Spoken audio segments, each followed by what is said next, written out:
কিছু বলছেন না কেন ভাই?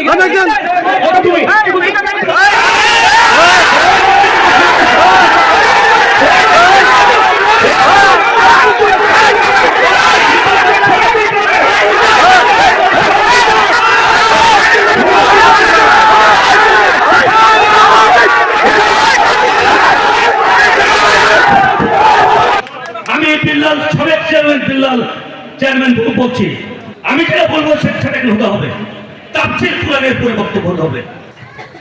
আমি বলছি তাফসীর কোরআন মাহফিলের প্রধান অতিথি সাহেব আমাদের মাঝে উপস্থিত হয়েছেন। আমি কিছু বলতে চাচ্ছি না, আমার কথা হলো এখানে তাফসীর কোরআন মাহফিলের পরে আলাপ হবে। এখানে তাফসীর কোরআন মাহফিলের বাইরে কোরআনের পরে হাদিসের পরে আলাপ হবে।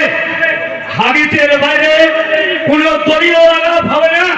এখানে কোন দলীয় আলাপ হবে না। এখানে দলবল নির্বিশেষে সবাই উপস্থিত আছেন। এখানে যুব সমাজ তাফসীর কোরআন মাহফিলের আয়োজন করেছে। কে আয়োজন করেছে আপনারা জানেন?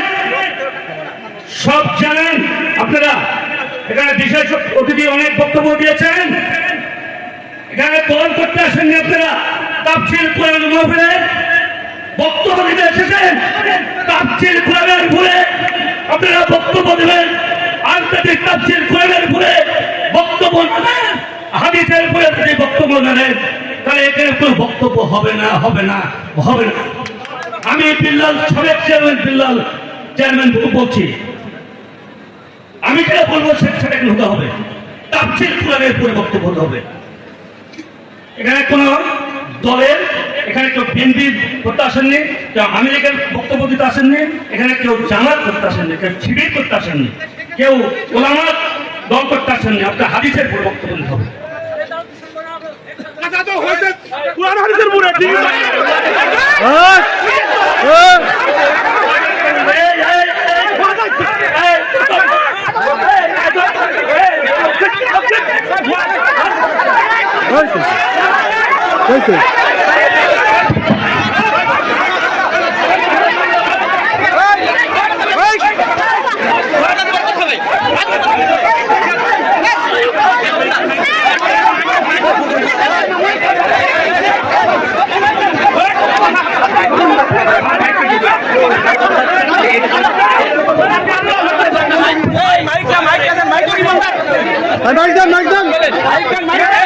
কিছু বলছেন না কেন ভাই?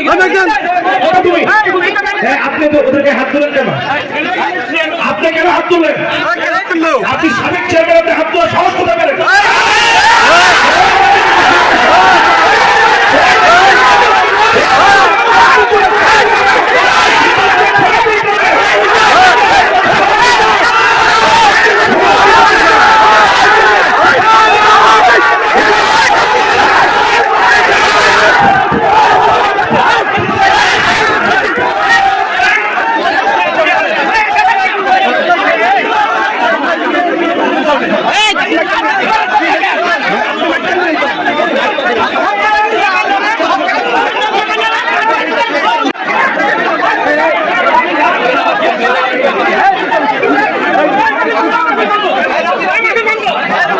কিসের বন্ধু?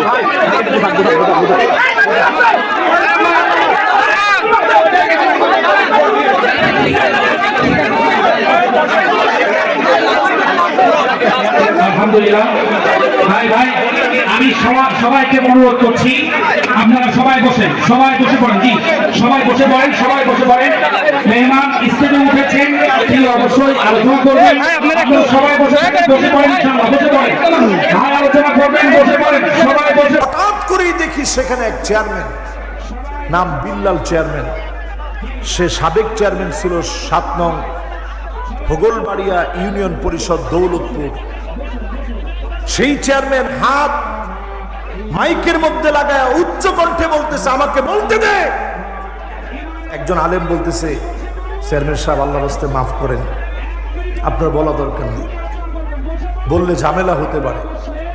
সেই চেয়ারম্যান দাঁড়ায় অকথ্য ভাষায় কথা বলার পরে মাঝখান থেকে একজন শ্রোতা দাঁড়ায় বলল, এতক্ষণ যে হুজুর ওয়াজ করছে উনি তো কোরআন হাদিসের কথাই বলছে। নেতার গায়ে আগুন, সে নিজে দৌড়ায় গিয়া আমার শ্রোতার গায়ে যখন হাত তুলছে, এখানে যারাই আপনারা কোরআনের কথা শুনতে আসছেন, বয়সে আমার বাবা তুল্য হলেও এই মুহূর্তে আমি সবাইকে মনে করতেছি যে আমার পরম স্নেহের লালিত সন্তান যেমন আদরের, আপনাদেরকে আদর ভালোবাসা দিয়ে যদি একটু বুঝাইতে পারি, আমার শ্রোতার গায়ে কেউ হাত তুলবে, ওই হাত আমি সহ্য করতে পারবো না, ঠিক কিনা বলেন? আমি সাথে সাথে প্রতিবাদ করলাম যে আপনি সাবেক চেয়ারম্যান হয়ে কেমন করে আমার শ্রোতার গায়ে হাত তুললেন, ক্ষমা চাইতে হবে। আমি যখন বলছি প্রকাশ্যে ক্ষমা চান, মাহফিলের শ্রোতার গায়ে আপনি হাত তুলেছেন, দ্বিতীয় স্বাধীনতার পরে এইরকম ন্যাক্কারজনক ঘটনা বাংলার জমিনে মানুষ মেনে নেবে না। আমি যখন এই কথা বলছি, সে আমার উপরে প্রচন্ড ক্ষিপ্ত হয়ে গেছে। আমি চিন্তা করছি, কোরআনের জন্য জেনে শুনে আমরা এই পথে আসছি জীবন দিতে, আমাদের আবার ভয় কিসে? সে যখন একটু হুমকি দামকি দিচ্ছে, আমি বসা ছিলাম, মাহফিল কমিটির লোকেরা বলতেছে, হুজুর সে লোক বড় খারাপ, আপনার আমাদের সাথে চলেন। আমাকে একটা বাড়িতে নিয়ে বসাইছে, সেইখানে হামলা করার জন্য যখন উদ্ধত্তপূর্ণ আচরণ করছে, সেই আচরণের পরে আমি বাধ্য হয়ে লোকেরা আমাকে গাড়িতে উঠাই দিয়ে অনেকটা বিদায় দিয়ে দিয়েছে। আপনারা চিন্তা করেন, এই সমস্ত লোকগুলো দিনের পর দিন যদি ক্ষমতায় থাকে, হুব্বুন নাস, মানুষের ভালোবাসার আস্থা তারা অর্জন করতে পারে নাই, ঠিক কিনা বলে?